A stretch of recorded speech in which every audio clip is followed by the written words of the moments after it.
tash kjo gamifikimi po mbetet sikur një hap më mbrapa, tash e kemi edhe inkuadrimin e inteligjencës artificiale në mësimdhënie. Në tash kam fillu prap me ato risit, me trajnimet që i kam marrë për atje, kam fillu pak a shumë t'i përdori dhe i shoh se me të vërtet kalojnë shumë shpesh.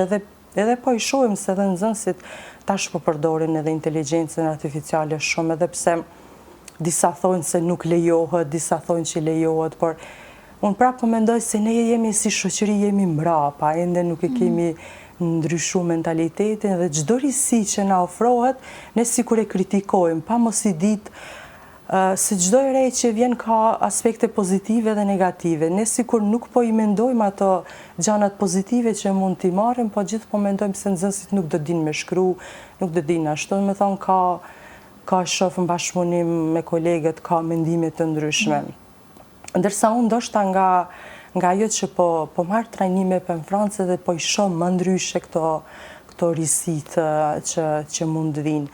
Dhe ta shpërtarëm, domethënë kam ide se si të përdorim cilat faqe, çfarë mund të t'i krijojmë ne përmes inteligjencës artificiale për ta bërë edhe orën më interesante.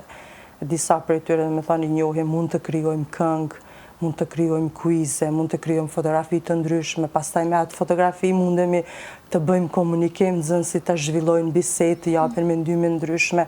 Çdo herë, domethënë, te orët e gjuhës frenge jipet përparësi nxënësit, jo mësimdhënësit.